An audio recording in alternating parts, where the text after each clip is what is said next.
recording. So we are now recording. All right. So let's call a meeting to order. Thank you all for creating time to be here.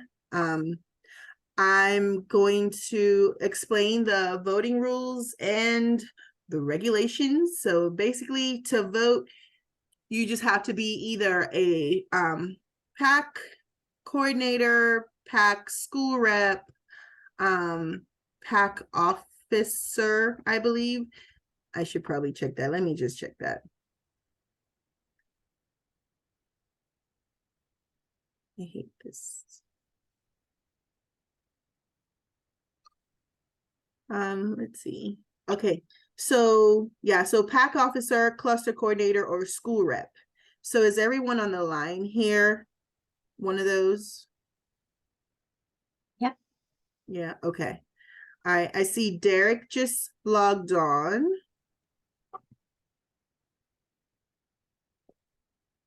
Derek? Yes, I'm here. Hello, thanks for coming. Thank you. So we're just setting up our voting rules here. So PAC officers, PAC cluster coordinators, and school reps. So I think everyone who's on the line now, except for Derek, all fall under that category. So that's good. So we've got 3 candidates: Asley, Gish, who's running for PAC Chair, Don Johnson, who's running for PAC Chair, and Laura, who's running for PAC Secretary. And so wanted to give each candidate 2 to 3 minutes to introduce themselves, maybe highlight some of the things from their candidate survey, and yeah, introduce themselves. So we'll go in alphabetical order. So Asley, do you want to introduce yourself? Sure. Thanks so much, Phoebe. Hey everyone, it's great to see you virtually. I have a child at Stanford Montessori, and we just started an MMPS 2 years ago when he entered pre-K there. But I also went to MMPS schools when I was a kid. And so I do joke that I got the sampler platter of Middle Tennessee education options, because I went to an MMPS elementary, and then briefly a secular private elementary, and then back to MMPS, and then to a Catholic school, and then to a Franklin City school, and then to a Williamson County school. So I really bounced around. And when it was time for me to settle down and start a family, I opted into metro schools. I really wanted to have my kid be in metro schools. And so public education is really important to me. And I think the cornerstone of a great education is how you involve families. And so when I found out about the Parent Advisory Council and its mission to really increase family involvement and create a closer connection and better communication between the district and families, I was really excited that it even existed. And so I joined our cluster. I'm in the McGavick cluster, and started just attending meetings, and ended up this year becoming co-chair with Scott Tosh, who also serves our cluster as my co-chair. And so we have had a great year. I got a surprise nomination from a friend, and I thought, there's really nothing I would rather say yes to than anything that's going to improve the ability of families to engage with MMPS. I made a conscious decision when my kid was born that of all the things I did outside of work and family, I was going to start saying no to more so that I could really focus on public education. So I think PAC is a great way to engage families. I would really love to see us focus on how we define PAC, who we are, and what our mission is for folks. I know that our cluster has had just some questions around that as we're kind of newly reforming, and just to really use the tools at our disposal to hear from more families to reduce the barriers to participation in PAC itself, but also in their local schools. So yeah, I think that's the 10,000-foot view of it. Thanks, guys. Thanks, Ashley. Okay, so next we've got Dawn Johnson, who's running for PAC Chair.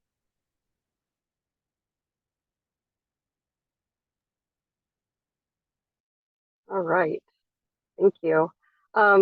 So I actually moved to Tennessee when I was in high school. Very unique because unlike Metro, Williamson County, you stay in your home school and you go to school, kindergarten, middle school, and high school together. So I entered into a group of people that had known each other since kindergarten. There were only a handful of them that were outsiders coming in. My husband, though, was born and raised in Creve Hall. We live in Creve Hall now. And he graduated from Overton. So he loves the cluster and everything about it. And so he was really a proponent for staying in your cluster schools and understanding all of that. I was new to the concept that people didn't have to go to their cluster schools and didn't have to stay in their community. And I met Abby Trotter through work, and I was telling her, you know, hey, people don't know. They talk terribly about our high school, Overton High School, but they don't know that, you know, these kids are getting great scholarships and all of the wonderful things that are going on in our neighborhood schools. And I think that Metro has a real problem doing good marketing. We typically hear the terrible things that happen in the district. And so Abby told me all about the PAC and what was going on. I thought, oh, this is a great opportunity to continue to share with parents all of the wonderful things that are happening in Metro Public Schools that the media does not pick up on. Since then, so my job actually takes me across the country working with K through 12 school districts, anywhere from Hawaii to New York. So I get to experience a lot of different types of schools, and work with different teachers and hear a lot and see a lot of different things that are happening across the country. I absolutely love my job. And it gives me a lot of different perspectives and a lot of different things to see.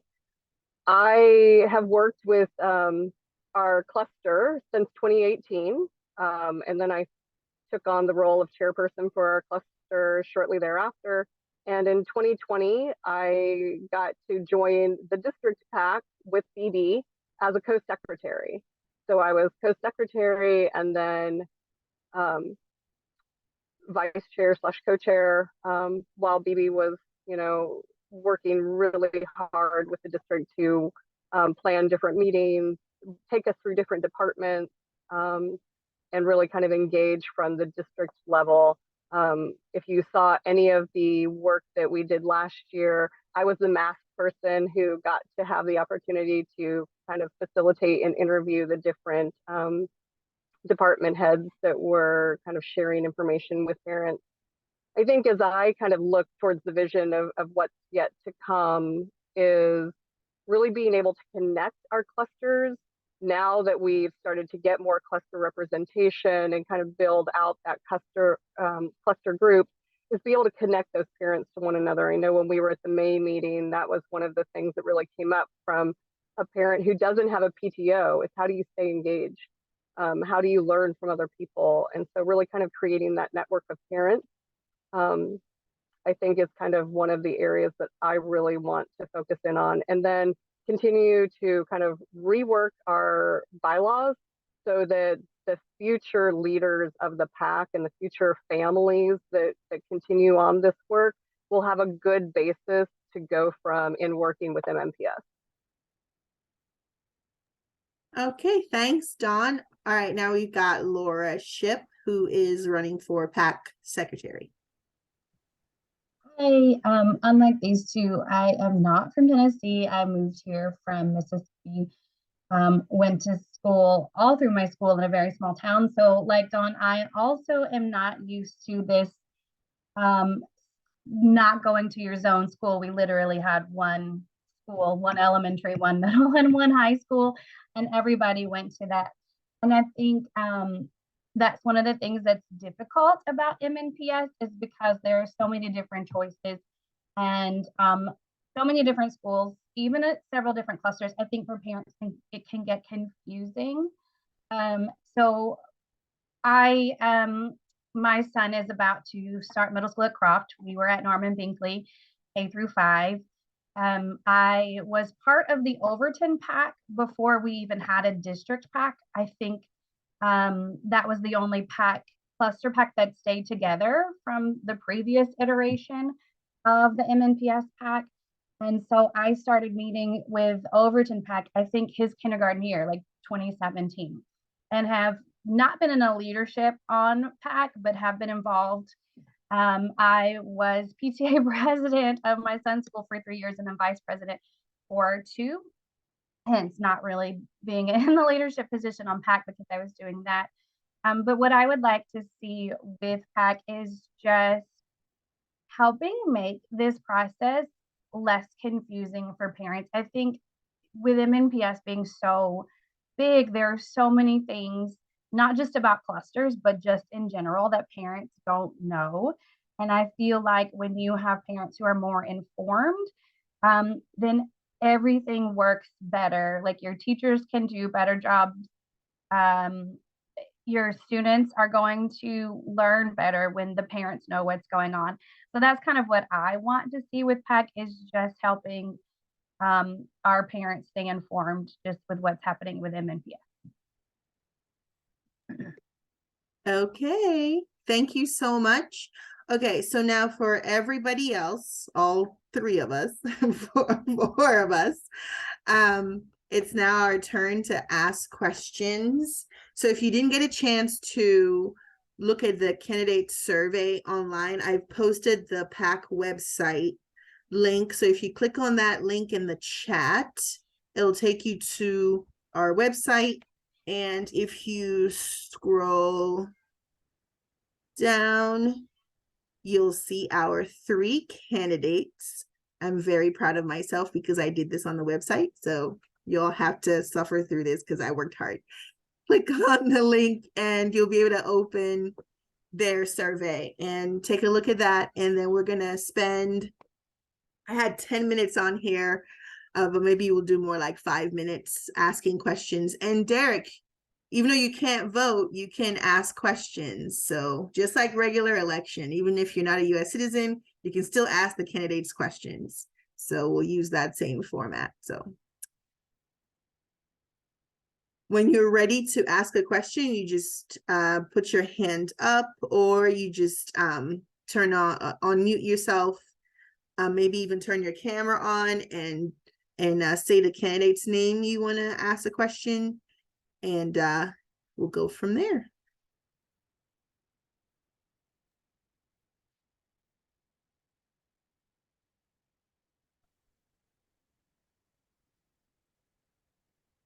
All right, we've got 1 hand up. So Polly, what's your question and who's it for?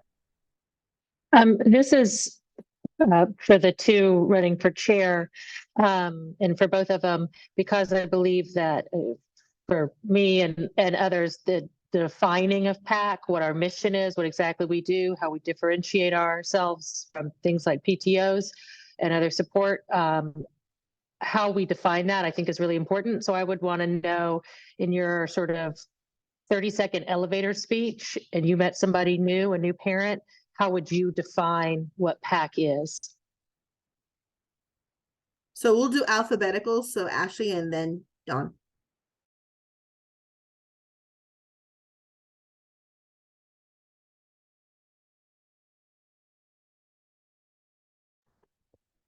Sorry, I did not unmute myself. Am I unmuted now? Okay, great.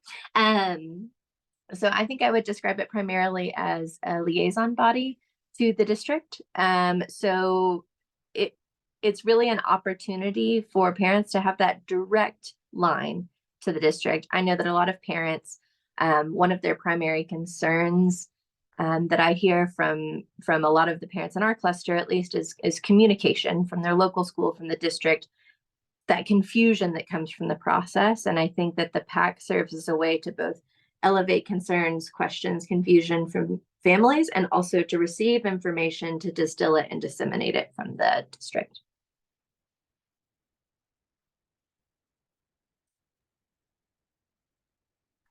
So for me, it is also about communication. I think one of the things that has become very evident for me over my time working with the district is that schools that have means have PTOs, and schools that don't have means are lacking that kind of structure, and therefore those parents lack really any sort of engagement and connectivity back to the district itself. And so having a place for parents to be able to come to get that sort of information, to connect with other schools, to learn how to do some of these things, to learn the ropes. I only have one child, and I think one of the things that I've heard the most is that you learn at the first child and then you get to figure it out with the rest of the children. I got one shot here, and I would really love to better understand the process before I make the mistake. And really, the PTO typically is for the school itself. A lot of those PTOs and PTAs are really specifically meant to raise funds for your specific school and the student body in that school, which there is zero wrong with that. But as far as really understanding where the district's going with different initiatives, how you're going to combat third grade retention, how can we work better to have goals towards safety or better communication, those are handled at a different level. And our PTOs aren't advocating for those kinds of changes or advocating for different ways to do things within the district. And I think the PAC has that opportunity.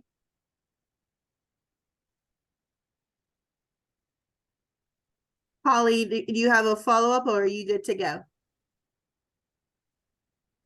I am good. Thank you both. Okay. All right, Amanda, you are up. So when I first joined the PAC, when we had our first meeting, I think it was like November-ish, that I attended, or that was the first one I attended. One of the things that I absolutely loved was when we broke into our clusters and we talked about what within our cluster we felt were some things that frustrated us or that we felt were challenges, as well as really focusing on what we feel that our cluster did well. And we created these beautiful lists, we created this mission statement, and then I feel like we did nothing with it. And I'm not blaming y'all in the least. I think we just didn't know what to do with it. But what I am interested in is kind of asking both of the ladies running for chairs, kind of what is your vision if we were to do something similar? Because I loved that exercise in trying to help empower the clusters themselves to kind of, and I'm going to give a stupid example. One concern was, well, why are the high schools starting at 7 a.m.? Like, that's too early. It's above our pay grade, I understand. However, one of the things is, if we had assigned somebody to kind of look into the whys and the wheres, and then we could focus more on what you guys are saying about your communication to get those answers out so that people aren't just like, wow, that's annoying. So kind of where would you guys take it from that kind of perspective if we kicked off a meeting similarly into this new year? Yeah, that's awesome. Bibi, do you want me to start again, alphabetical?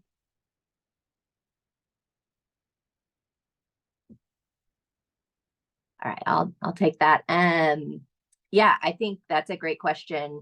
I think for me, a couple of things that I would respond is in our cluster, we have sort of given some thought to what do we want the PAC to be for us. I brought that up when I was talking earlier, and we make a point at the beginning of every meeting to state what the overall PAC purpose is for anyone who's new, who's coming there. But I think your point is great that we have the opportunity in our clusters to kind of create our own sense of purpose, even under the umbrella of the larger PAC. And so I think what I would see is encouraging our cluster PACs to maybe evolve that process and take what was your mission statement that you created at the beginning of last year, and how do you create some objectives that tie to that mission statement?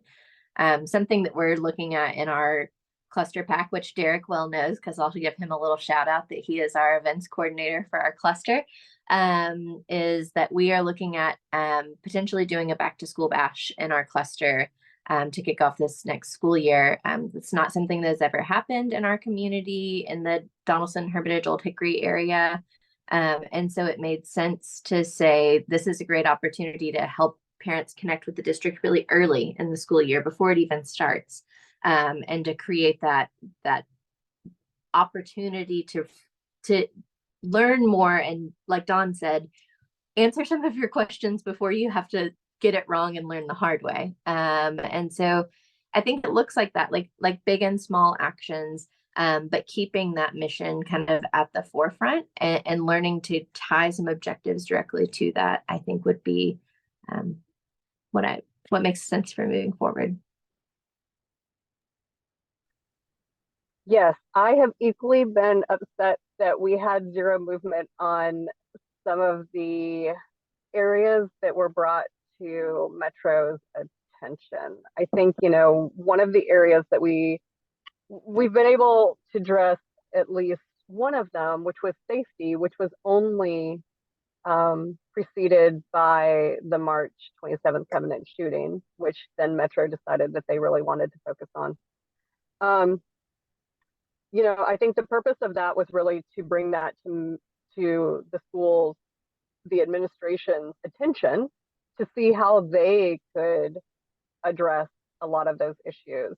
However, like that, and like the safety questions that came out, we have yet to receive responses from the district to feed back to parents. And this was an incredibly challenging year.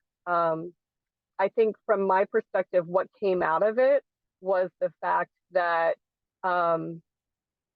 success only came as we found localized partners that would come, that were outside of the district, to partner with, and then work with them along the way to be able to try and impact change. So instead of going through MMPS, we went directly to the police department. Or instead of working through family engagement, we went to MNEA and worked with them on various different aspects in different areas. I would also say too that our school board representatives were incredibly helpful for the majority of the year. So to me, that was another resource that we had to take issues directly to the district when we couldn't get the district to actually advocate for us or bring information back to us. So to me, those are the lessons I learned from this year, because this year was definitely slower than any of the other years. I'm not quite certain if the third grade retention law really kind of, and some of the other legislation that came.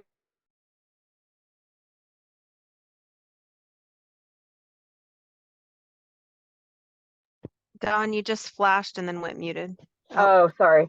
Yeah, I'm not sure if some of the policies that they were having to work with really kind of deterred their ability to focus on some of the things that we were trying to do. But I think next year, my focus will be school board, community partners, and re-engaging with family engagement.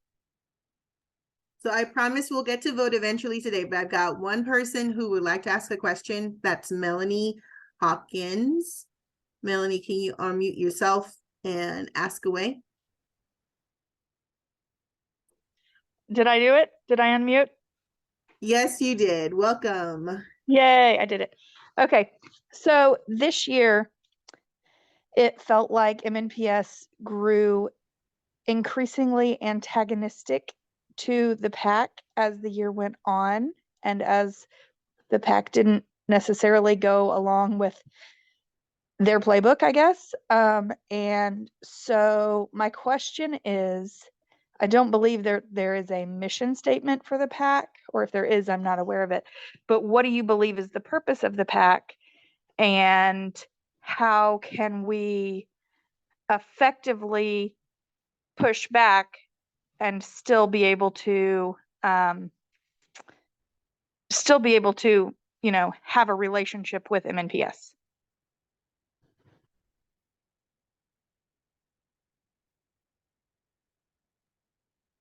Yeah, I think BB's pulling it up. There is a mission statement or a purpose statement. I forget what it's formally called, but we do have a mission statement for the PAC that sort of defines our role. But but I hear your point. I think there are always going to be times when I think with an advocacy organization that you come up against challenges. Like that's kind of the nature of the beast. It's I think in tech speak, I would say it's a feature, not a bug. And so I think what we are called to do in those moments is figure out how we lean on our relationships, how we push in ways that are founded in a relationship of trust. That's something that I've found really important in my work is you're not going to get anywhere if you're working on a foundation that's antagonistic, and that's from both sides. And so I think you have to build a foundation of trust. You have to find the places where you can work together, start there, and push forward. And so I think that that's what I would say. And I know that that's kind of speaking vaguely, but I think in practice that looks like saying openly, saying like, hey, it seems like we're having trouble here. It seems like we're having a disagreement on the foundation of this conversation. Let's maybe it looks like the officers having a sit down with family engagement and saying like, there seems to be a disconnect here. How do we address this so that when we go into the next all district meeting, we can come from a place that's a little more collaborative, and not catch each other off guard in ways. And so I think it's just building those relationships, and that's boring work, but it's the work.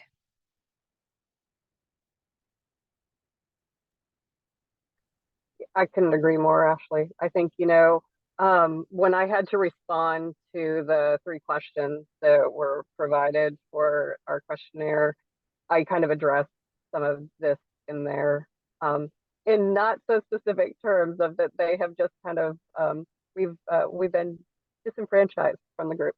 For me, it was kind of restarting and re-engaging. And I felt this past year, there was some personalities that really within MMPS took this over a little bit.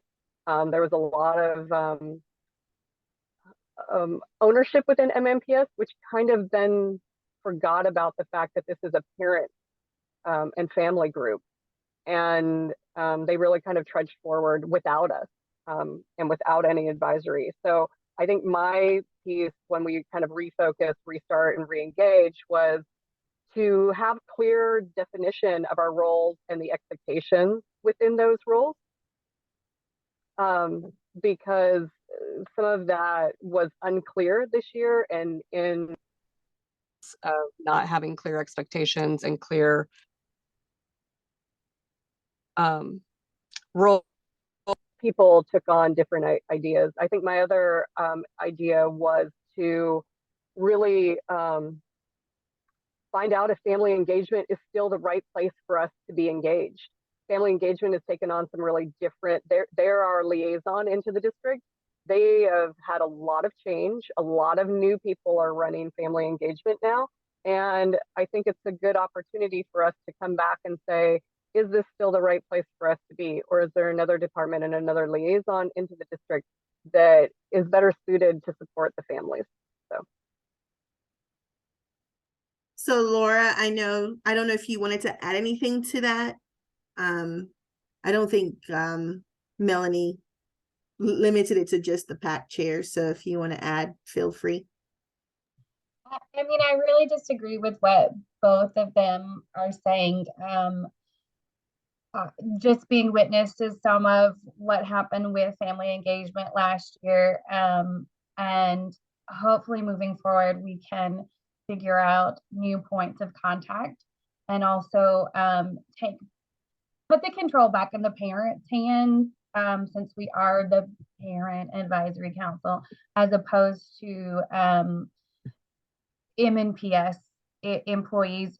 And they have changed over. I feel like in the past couple of years, there's been a lot of changeover in that. But as parents, we're here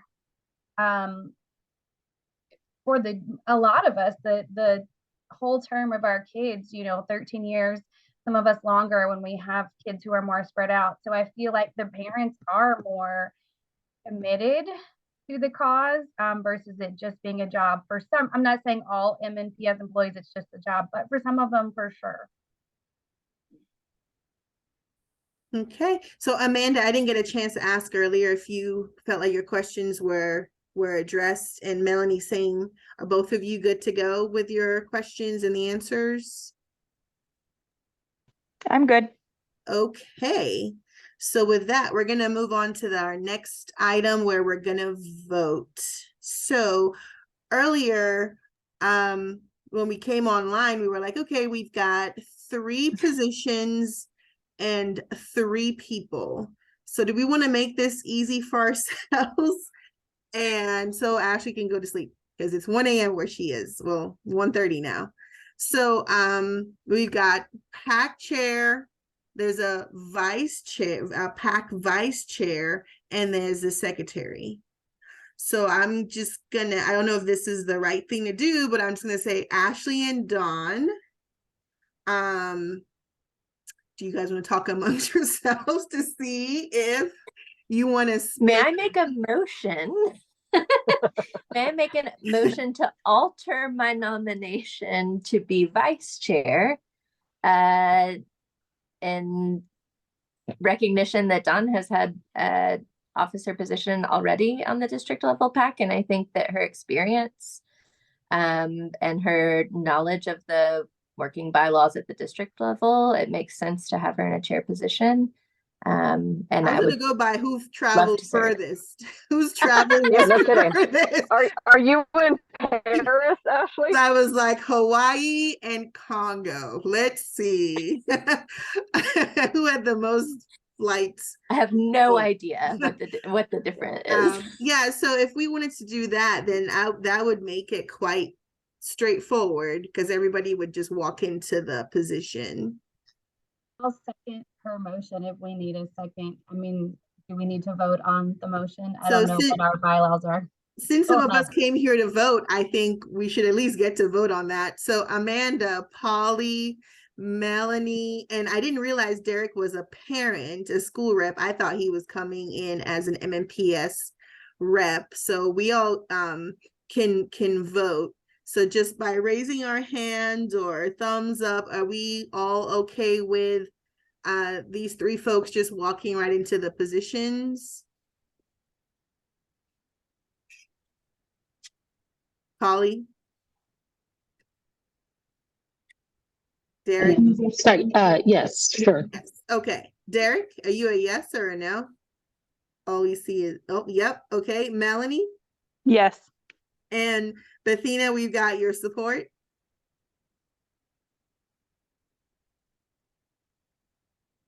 I think I can kind of picture her smiling and nodding. So, okay. All right. So congratulations, everybody.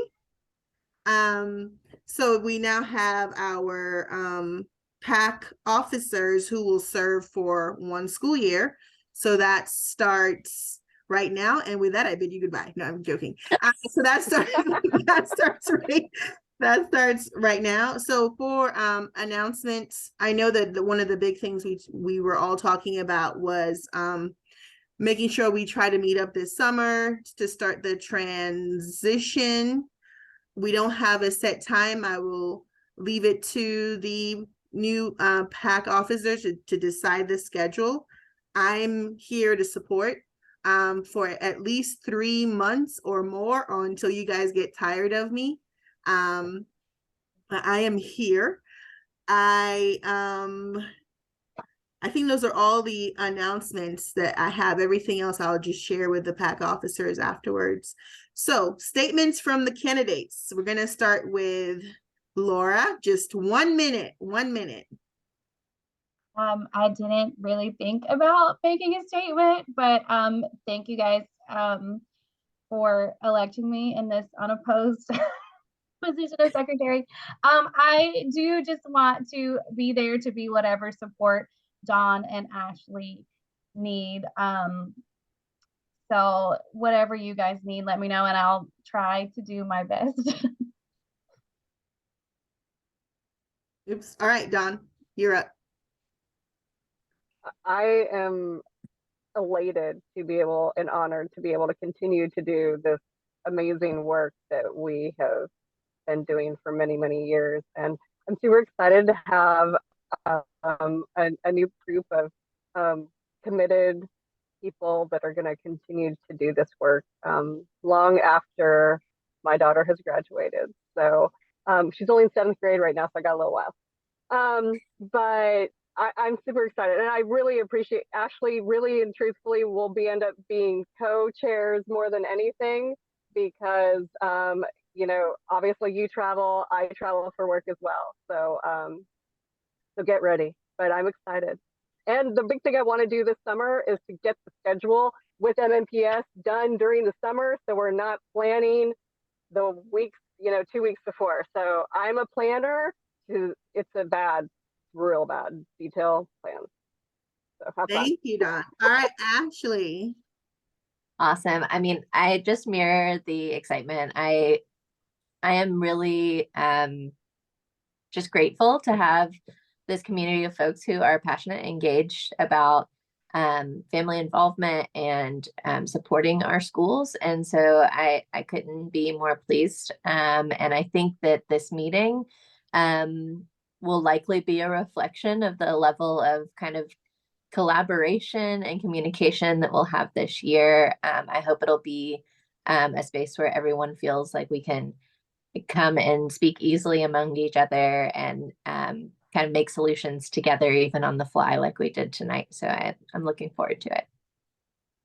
Thank you. So in our PAC meetings, we always, if we have a school board member, we always like try to get the new news because they're online. So I just messaged Bethina to ask her if she had any new information she wanted to share with us before we sign out, but she's probably doing 3 other things right now.